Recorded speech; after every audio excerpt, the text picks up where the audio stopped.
Hello everybody, it's vanburman here and welcome back to my Mountain Blade 2 Bannerlord gameplay. Now, this is the first in a three-part mini-series, I guess, on the last three battles that took place within when I had established my own kingdom towards the end of my first campaign on Bannerlord.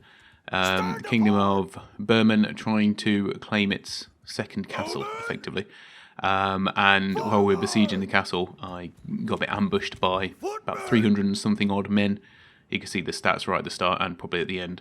And yeah, so well, they attacked us, and we were sort of fighting back with my army and my two companions' parties as well. So I do apologise that the gameplay audio is slightly out. I don't know why Shadow Players messed up a little bit, and it's desynced it somewhat. I've tried to marry it up as best I can, and it does for a good part of it, but unfortunately it's desynced again by the last. So like I said, don't know why that's happened. I'll have to have a look at it and see how it's going. But yeah, anyway, so this battle was always going to be quite tight, and the good thing about my army at this stage in the campaign is that I'd managed to acquire a lot of really elite troops that happened to stay with me pretty much all the way through to the end, and in that was a large cavalry contingent. Now, you know, my usual strategy with this sort of thing is I didn't put the archers in loose formation, but usually I put the archers in loose formation. I would put the men into a shield wall or a circle around the archers, or depending on how you want to play that. And then I usually take the cavalry with me and try and loop round if possible, especially when we have got cavalry advantage, which happens to be a lot of the time.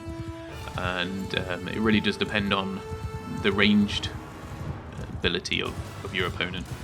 So at this point, in the campaign, I'd acquired my first castle, and this was like the second most available one that I could get to. Unfortunately, by this point, the Empire had taken over most of the map, and I was in a bit of a mad rush to try and establish a bit of a foothold on the map. So this one was, would have been a really big scalp to gain. And in this battle, as you can probably tell, it's heavily swung in our favour now.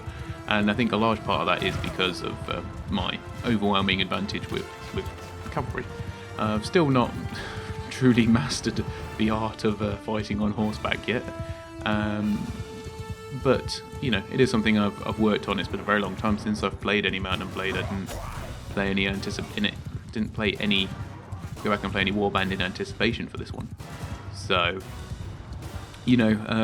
just trying to set the scene for you really for the next couple of battles as well. And this one was probably, in terms of me having a kingdom, was one of the most important ones, because this is the first time I had to face real opposition in terms of trying to maintain a siege and take down a big army as well. Luckily, the garrison in the castle was not huge. This was the main bulk of the army, and I performed quite well actually. I didn't take any damage in that one. I had a few shots on my horse, but it's more just about trying to be clever with my cavalry and not lose too many. So there were 64 casualties for my side, but not too many in my particular party, and I don't think many of my cavalry either. At this point they're quite strong against a lot of armies. So was able to capture a load of prisoners as well, which does slow down the opposition. And then we'll go into the following proceeding too. Hope you enjoyed this video, and I'll see you all next time. Bye for now, guys.